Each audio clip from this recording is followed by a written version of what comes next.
capture and runs into the Cobbler, who tries to stop him. Halt, in the name of King Nod. I couldn't believe what I was saying. Suddenly I was defending the crown. And I have to admit, this is one of the coolest, yet still trippiest chase scenes you'll ever see in an animated film.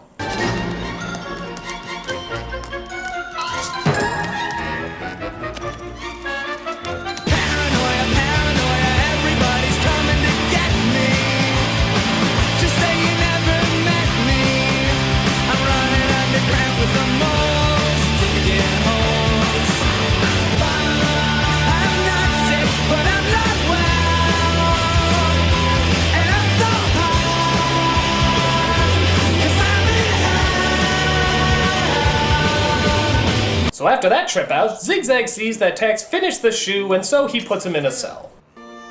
I was sure I would never see the princess again. Little did I know that she was thinking about me, too.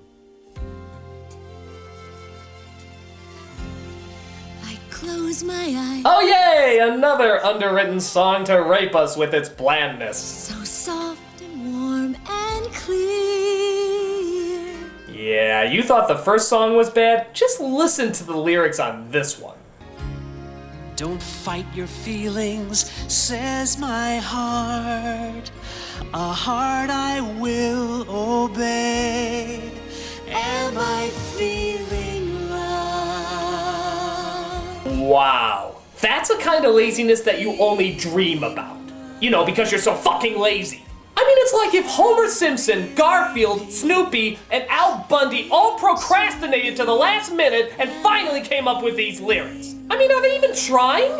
Anyone can come up with this shit!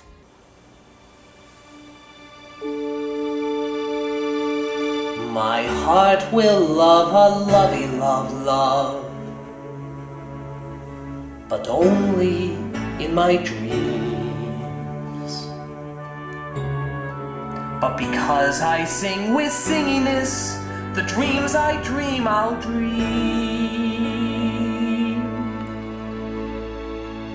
My heart loves.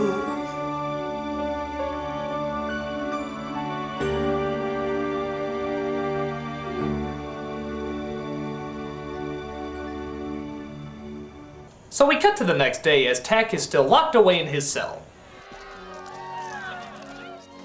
I had to escape. Oh God, shut up! This a-hole has more inner monologue than Samus from Metroid Other M! Zigzag had ordered a polo match in Yum Yum's honor. Of course, she was far from impressed. If only Adam was here to tell me what to think. So the next day, Tack breaks free out of his cell as the thief tries to steal the golden balls from the top of the castle. Finally, I was free. The grass felt soft on my feet. Why don't I monologue about that for several hours? The grass is green. A frog is green. I'm sure I can talk about this in great detail somehow. Eventually, the thief manages to get the golden balls as he, here's a shocker, monologues to himself. You're gonna buy me a castle by the sea. And you're gonna buy me everything I need to turn the basement into a rec room. And with you,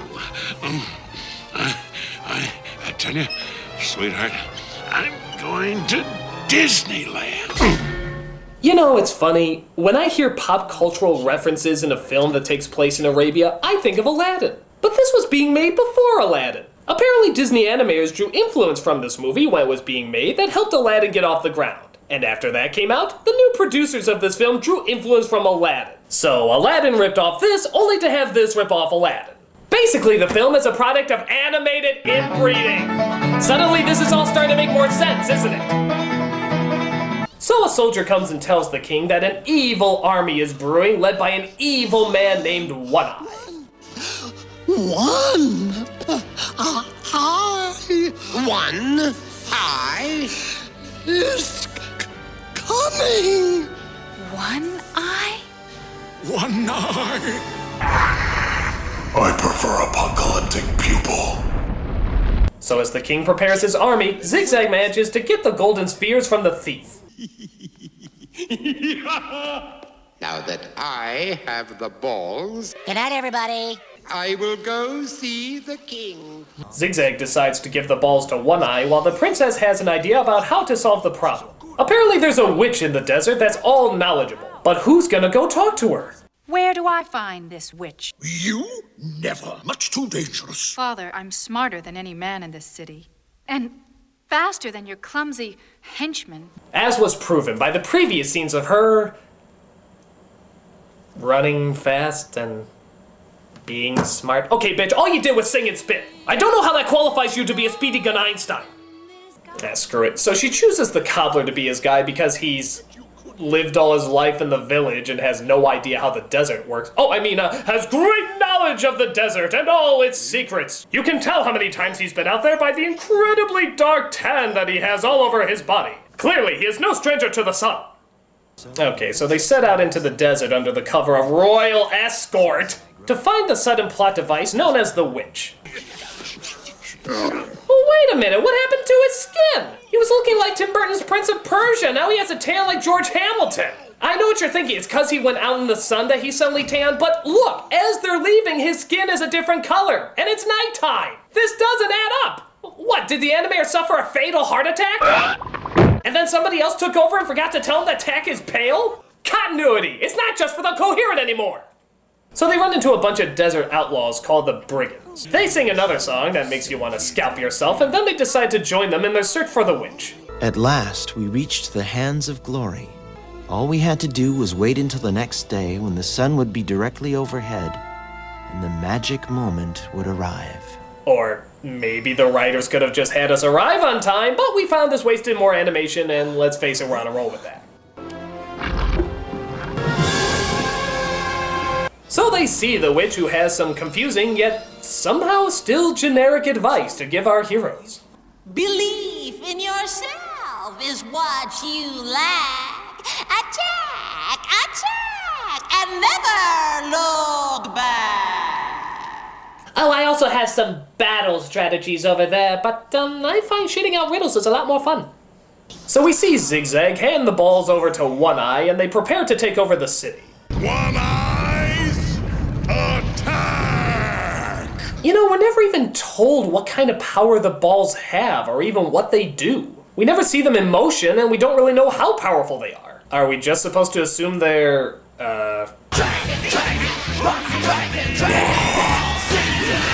So One Eye's army attacks with whatever the hell this thing is, as Zigzag tries to take out Tack.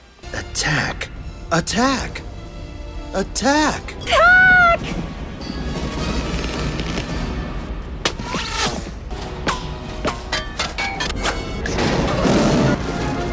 Well, I guess when you make a machine that implausible, you're just begging for it to be taken down in an implausible way. But there's still the final battle to be had with Zigzag and Tack. Huh, that was easy. You're mine, Toots. Ah! End of the ride, Zigzag. What, Cobbler? I don't think he said anything. So Tack defeats the wizard by sewing him up, the thief gets the golden balls back, and One Eye's army is destroyed. And in the end, we find that non-threatening blandness wins the day. So next time you see a shooting star, be proud of who you really are. Do in your heart what you know is right, and you too shall become an Arabian Night. Unless you're an animator who spends most of his life and thousands of dollars trying to tell the story he's always wanted to tell. In which case, you're totally screwed. Alright, so I have good news and bad news. The bad news is this movie sucks! It's edited clumsily, the songs are forgettable, the characters are annoyingly bland, as well as annoying. It's just a horrible release. However, the good news is there is a re-edit of this movie called the Recobbled Cut. This uses unfinished animation and storyboards to tell the version that Richard Williams always wanted to see. And let me tell you, it's a lot better. There's no Matthew Broderick or Jonathan Winters, no shitty-ass songs, and virtually no dialogue from the main characters, which is actually pretty unique. Because of this, most of the story is told strictly through the animation, which while some people may see as an acquired taste, is still pretty spectacular. There's so much more expression in just the movements of the character than there is with that horrible inner monologue. It knows what it wants to be, a surreal, artistic, practically silent movie, unlike the Miramax cut, which tries so hard to appeal to everyone that it appeals to no one. And while I can't say the recobbled cut is a fantastic movie, it's certainly more impressive and much more entertaining. It's worth checking out for any fan of animation. If you just type in Thief and the Cobbler recobbled cut on Google or YouTube, you'll come across it eventually. Check it out and see some really great animation. I'm the Nostalgia Critic, I remember... Hello? Critic, I knew you would blow me off after that last phone call, so I set a time bomb in your house before it was built. Clever me. But don't worry, it's set to go off in exactly 50 seconds. You'd better run, big boy. I remember, so you don't have to. 1, 2, skip a few, 50. Oh, I love it when I'm nasty.